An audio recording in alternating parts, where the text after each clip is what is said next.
Okay, Maddie, here's video number 1, transformations, all right?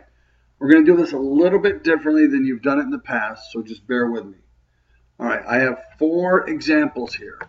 I have this black example, y equals 4 times the quantity, x plus 2 cubed minus 6.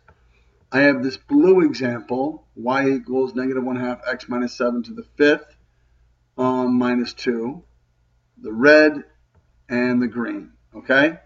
Now, these 4 examples, you'll notice we have a cubed power, we have a 5th power, we have a 2nd degree power, and we have a 4th degree power.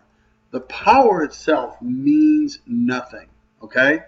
There's only 4 things you can do to transform something. And the stretch part that I have written here, see the stretch part, is a little bit of a play on words, but it'll cover you. It'll cover you for our purposes, and it's a lot easier. All right. So I'm going to do the first one, and then we'll do the second one with a little bit together. So the first one, this black one. The question is, does it get flipped? All right. There needs to be a negative out here. So for it to be flipped, there needs to be a negative. So in this case, that's none. There's no flip, okay, because there's no negative. Stretch, well, that's the same place, okay, and that is, you can say stretched exactly, and you write by a factor, that means multiplication, of 4. It's a little bit of, BS math language, but it'll be something she likes, okay? So that's by a factor of 4. Left, right, translation or transformation, it's this, whatever's done to the x is the left or right, right? That's our x-axis anyway. In this case, it is left 2. Now you'll notice this is a plus 2, but it's going left. It's always the opposite. But again, because it's the x, because it's inside, we're only talking about left and right. Up or down is here. So up or down is down 6. And the fact is, that's the same directions, or the same thing you'd anticipate. So minus 6 is down 6. So once again, we're looking at this thing right here. I don't care if it's to the 3rd degree, 5th degree, square root, it means nothing. The only thing that matters is this number you're multiplying by is your factor, by a factor of 4. If it's negative, it's been flipped. If it's x plus 2, it's left 2, and this minus 6 at the end is down 6 because that's on the outside. Okay? Same idea here. All right? We have a negative here. Do not get yourself caught up with the negatives inside. It is what it is on the inside.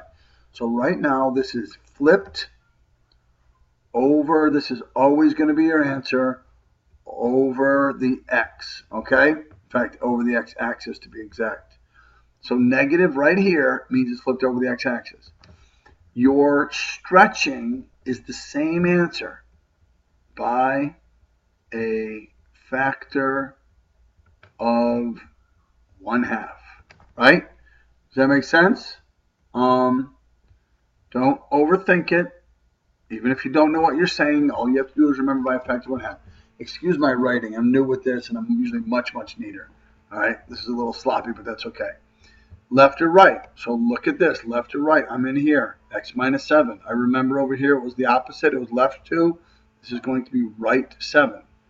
And the reason it's going to be right is because it's the x-axis. And the reason it's going to be right is because it's negative. We do the opposite.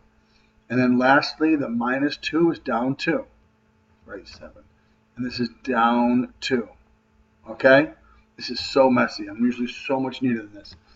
Again, this 5th power means nothing, okay? This 5th power means nothing. So right now, take a look at this one and pause this red one and answer these questions, right? Okay, you're unpaused now, I take it. So you want to pause it first and then answer the questions and then come back. So now you're unpaused. So our answer, I'm going to answer in blue to be fancy. Yes, this is flipped over the x-axis, right? That negative means it's going to be flipped. Every time your answer is going to be over the x-axis. There's a possibility it's over the y, but I don't care. Always answer over the x. Is this being stretched? Yes, by a factor of 3.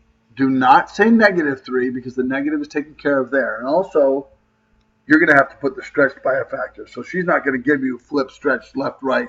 You're going to have to put that part in. And this is going to be right 1. You know that. And this is going to be up 4. Okay? Now, I'm not even going to give you the time to do this last one. I'm just going to move over to the right here. Right? Is there a flip? No. Is there a stretch? Yes. By a factor of, wait a minute. This is a fraction. I don't care. By a factor of 3/4. Technically speaking, sorry about my glitch. Technically speaking, there's slightly different terminology, but we're not going to clutter your brain with slightly different terminology. Okay? Left or right? Yep, you know there is. It's left 5. And up or down, you know there is. It's up 8. And that's it. And I keep touching that button, and that's what's happening to that. That's why that's happening. Okay? So, anyway. So this is up 8. Okay? Do not overthink this stuff. Do not spend too much time on it. You do spend a minute and a half memorizing this process, changing these equations, and going right from there. Okay? Okay. The next thing we're going to talk about is again in this section, and it's simply x-intercept or y-intercept. So if you can solve an equation, you can do this. So if I ask you for the x-intercept, right, what that means is where it crosses the x-axis. Well, wherever it crosses the x-axis, this is my x-axis, this is my y-axis, wherever it crosses the x-axis, that has the coordinate point x, 0. My y value is always 0 there. So when they say x-intercept, they're saying plug in 0 for y. And then you plug it in, and you solve for x. Same idea here. Right? What's my y-intercept? Plug in 0 for x, solve for the other one. That's it. Do not overthink that. So right now we have these two things here. See what you got.